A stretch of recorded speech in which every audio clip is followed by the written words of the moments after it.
جو وصیت میں دے دیا جائے تو میرے سرکار فرماتے ہیں اے میرے صحابہ وہ جنتی ہے۔ صحابہ کرام رضوان اللہ تعالیٰ علیہم اجمعین عرض کرتے ہیں یا رسول اللہ جس کے پاس 3 بچیاں نہ ہو، اگر 2 ہی بچیاں ہوں تو میرے سرکار فرماتے ہیں اے میرے صحابہ جس کے پاس 2 ہی بچی ہو، یعنی اور وہ اپنے بچی کی شادی یعنی صحیح لڑکا دیکھ کر کے سنی خوش عقیدہ مسلمان کو دیکھ کر کے نمازی ہو، بچہ نمازی ہونا چاہیے، وساقتہ اس کا درست ہونا چاہیے، نیک اور صالح اگر ہے اور اپنے بچی کا ہاتھ اس کے ہاتھ میں دے دیا جائے، اس کا نکاح سنت مصطفیٰ کے مطابق کر دیا جائے، تمام خرافاتوں سے باز رہ کر کے اگر اس کا نکاح کر دیا جائے تو میرے سرکار فرماتے ہیں کہ وہ انسان اس کے والدین جنتی ہیں۔ اس کے بعد ایک صحابی رسول اور کھڑے ہوتے ہیں، عرض کرتے ہیں یا رسول اللہ صلی اللہ تعالیٰ علیہ وسلم جس کے پاس ایک ہی بچی ہو، میرے نبی فرماتے ہیں اے میرے صحابہ کرام سنو سنو، اللہ کے رسول فرماتے ہیں جس کے پاس ایک ہی بچی ہو اور وہ اپنے بچی کا عقد صحیح مومن مسلمان کے گھروں میں رشتہ یعنی طے کر کے اپنے لڑکی کا ہاتھ اس کے جوسیت میں دے دے، میرے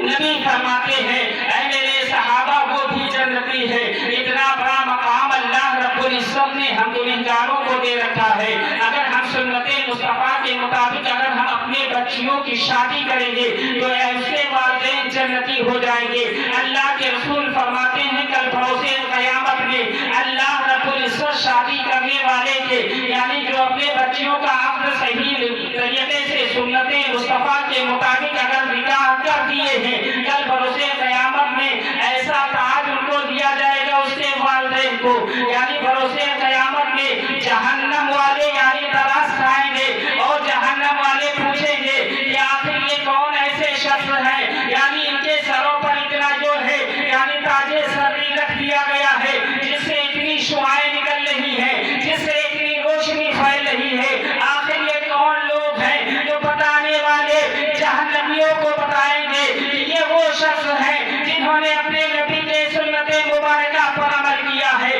جنہوں نے نبی کون صلی اللہ علیہ وسلم کے سنت کو عام کیا ہے، یہ وہ شخص ہے یہ ان کے والدین ہیں جنہوں نے دنیا میں رہ کر کے اپنی بچیوں کا عقد سنی مسلمان کے گھروں میں کر دیا ہے، یعنی سنی مسلمان گھروں میں اس کا عقد کر کے یہ یعنی جو ہے مرتبہ حاصل کیے ہیں، یہ دنیا میں رہ کر کے نبی پاک صلی اللہ علیہ وسلم سے عقیدت و محبت کر کے نبی پاک صلی اللہ علیہ وسلم کے سنتوں کو عام کر دیا ہے۔ اس لیے اللہ رب العزت نے اس کے اعمال بد کو دیکھ کر کے نہیں بلکہ اس کے یعنی جو ہے یعنی یارانہ کو دیکھ کر کے نبی کا عشق دیکھ کر کے اللہ رب العزت نے ان کے والدین کو اتنا بڑا مقام عطا کر دیا ہے، ان کے یعنی سروں پر تاج سری کو رکھ دیا ہے۔ اور وہی لڑکی اے مسلمانوں یاد رکھو اگر سنت مصطفیٰ کے مطابق اگر ہم یہ نکاح کر دیا ہے، عقد کر دیا ہے سارے خرافاتوں سے بچ کر کے، جس طریقے سے میرے سرکار نے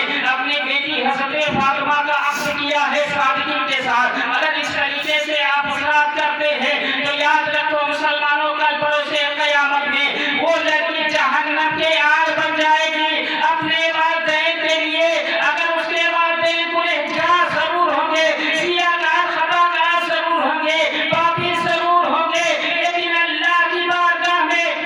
جب یعنی فرشتے اس کے والدین کو جہنم میں گھسیٹتے ہوئے لے جا رہے ہوں گے، وہی لڑکی جس کا تم نے عقد کیا ہے، جس کا تم نے نکاح سنی مسلمان کے گھر میں کر دیا ہے، نبی کے سنت پہ عمل پیرا ہو کر کے اس کا نکاح کر دیا ہے، کل بروز قیامت میں جہنم کے دروازے کے سامنے وہی لڑکی کھڑی ہو جائے گی اور اللہ کی بارگاہ میں فریاد کرے گی یہ اے مولا یہ ہمارے والدین ہیں جو تیرے یعنی محبوب کے سنت مبارکہ پہ عمل کیے ہیں، یہ پاپی تو ضرور ہیں، گنہگار تو ضرور ہیں، سیاہکار خطاکار تو ضرور ہیں، لیکن مولا یعنی تیرے نبی پاک صلی اللہ علیہ وسلم کے سنت مصطفیٰ پہ عمل کیا ہے، اے مولا ہمارے والدین کی خطاؤں کو معاف کر دے۔ اللہ رب العزت یعنی اس نکاح خانی کے صدقے میں سنت مصطفیٰ کے صدقے میں اللہ فرشتوں سے فرمائے گا اے میرے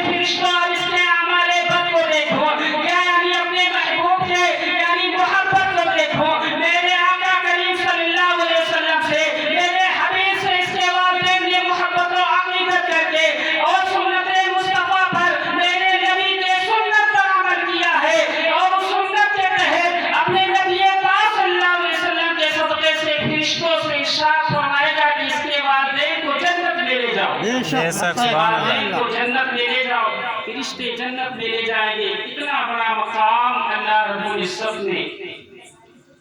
بچیوں کی شادی کرنے کا اجر دیا ہے، لیکن آج ہم آپ حضرات کس طریقے سے شادیاں کر رہے ہیں؟ میرے سرکار